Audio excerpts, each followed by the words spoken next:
When history speaks of kings and armies, it often looks to Europe or Asia. But long before colonial borders were drawn, Africa was home to powerful warrior kings.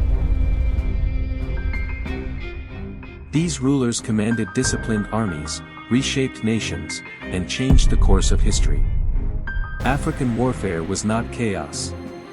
It was strategy. Armies were organized, trained, and loyal to kings whose authority came from skill, leadership, and belief. Across vast landscapes, from savannas to highlands, African military empires rose and defended their people. Today, we explore African warrior kings, and the armies that made them legends. In the early 19th century, southern Africa was transformed by one man, Shaka Zulu. He revolutionized warfare by replacing long-throwing spears with short stabbing weapons, forcing soldiers into close and deadly combat. His army fought using the famous buffalo horn formation, with a central force to engage the enemy, flanking wings to surround them, and a reserve held back for the final strike. Discipline in the Zulu army was absolute. Training was harsh, and endurance was tested daily. Loyalty to the king was total. Under Shaka's leadership, the Zulu army became one of the most feared and effective military forces in African history. Centuries earlier, in West Africa, another great leader rose. Sundiata Keita founded the Mali Empire in the 13th century. His armies were a powerful combination of infantry, skilled archers, and elite cavalry, a rare and decisive advantage at the time. Soldiers fought not just for conquest, but for unity and stability. The Mali Empire was held together by military strength and law.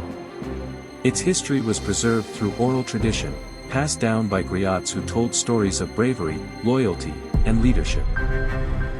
These stories ensured that the legacy of the army lived on long after battles were over. In the late 19th century, Africa once again stunned the world. Emperor Menelik II of Ethiopia led an army that achieved what many believed impossible.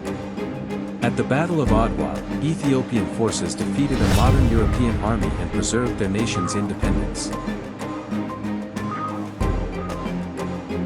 Menelik's soldiers came from all walks of life. Farmers, nobles, and volunteers stood side by side. Armed with both traditional weapons and modern rifles, they were united by faith, nationalism, and strong leadership. Their victory proved that African armies could adapt, modernize, and triumph against powerful opponents. Across the continent, African armies were more than fighting forces. They were institutions. Soldiers often trained from a young age, learning discipline, endurance, and loyalty. Weapons were designed to suit the land, from spears and shields to bows and later firearms. War was not only physical, but spiritual.